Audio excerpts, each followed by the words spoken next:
Hi, about 1 in 4 people will have mental health problems in any year, and depression is the most common of those. It can be something which comes and goes, particularly with the seasons, with life events, but it can also turn into a chronic problem and you can get stuck in it. So what I'm going to show you is how mindfulness and other techniques used together can actually bring you out of that and into an upward spiral. Do have a look at the suggestions I'm going to make. This is obviously in brief, but if you can keep going with these things for at least 6 weeks, and ideally as part of a course where you're learning the techniques in much more detail, it'll really help. Let's have a look at that now. Depression, as opposed to just feeling a bit down, can be a crippling disease. And one of the difficulties is that it can become a stable condition that's difficult to get out of. Medication is the most common treatment for depression, but mindfulness has also been shown to be very effective in a number of studies.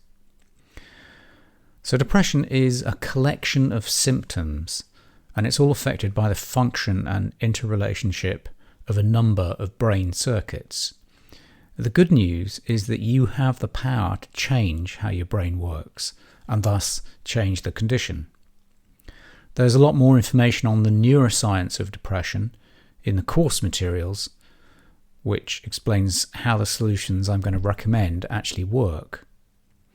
But for now, I'll jump straight into 9 ways that you can start implementing change right away. But please do bear in mind that you're trying to make a significant change in your brain's programming, and that takes time, which is why I recommend at least 6 weeks of daily practice to start with. First, mindful breathing. In particular, breathing into the lower belly and feeling the connection with the ground so that your mind's focus is brought down into the body. Second, body scan. You scan through the body from head to toe, just noticing the physical sensation. And as you go through the body, you can wish that every cell is well and happy. And where you find any sense of holding, tension or tightness, breathe into this area and wait for it to soften before you move on. Third is mindful hearing. This is a very useful practice because it takes our focus away from the internal environment, and it's best done in the garden or with a window open. Just listen without comment and hear sounds as sounds, allowing them to come and go without creating a story or making a judgment. Gratitude. So this practice is very transformative, so do it diligently. And try doing these things. Start being thankful from the very first moment that you wake up. And give thanks for mundane things like just having fresh water, clothes and food, as well as the extraordinary like a beautiful moon or somebody doing a kind thing. Keep a gratitude diary and write into it 5 lovely things that you've experienced each day. 5. Positive planning and setting goals. It can be really motivating to have a goal and a clear set of actions towards achieving it. Find something realistic that you are in a position to start on right away. So even when you don't feel like doing it, just do it anyway, following the tasks you've laid out. 6. Get out and exercise. So as well as being good for fitness and tackling lethargy, exercise stimulates feel-good hormones and changes the body chemistry. You can get a boost of vitamin D and it resets the brain's internal clock. 7. Get creative. Art, writing and music are great ways to express yourself, but also to enter into the flow of the present moment. So whatever the medium, just start. Have no plan of the outcome, make no self-judgment, and see where it leads you. Immerse yourself.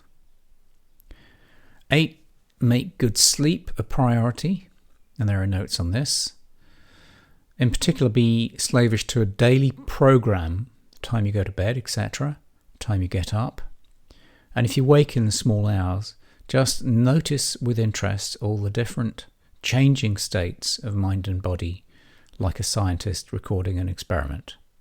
It's a great time to do mindful breathing or the body scan, or to do gratitude statements. 9, eat well. There's a very close connection between mental health and gut health, so prepare more vegetables, fruit and whole foods, and organic, and vary your diet every day. Drink less alcohol and take no drugs. So follow a restorative diet for 7 days. Eat a lot more fresh fruit and veg and see how you feel. So I hope those 9 suggestions help. But if you want a quick fix, here's a 3-stage rescue remedy that you can remember with the acronym DOG. First of all, do something useful and get moving, even if you don't feel like it.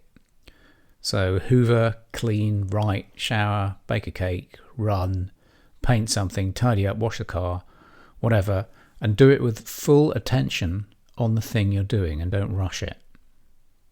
Second, open up your senses by walking in nature and being fully aware of the environment. Tune into sounds, smells, look at the sky, look down at insects, be aware of the body moving through space, feel and taste the air, etc. Third is practice gratitude. Just say thank you for everything big and small. Your socks, your house, fresh water, good friends, wise teachers, being alive and conscious. And remember too that sometimes we need help and it's okay to ask for it. So you can start with friends and family, and then mental health professionals or your doctor, because just talking and sharing can help you get unstuck and feel that you're not alone. And you'll soon find who has the skill and patience and compassion to really listen. Try to build social networks that are supportive.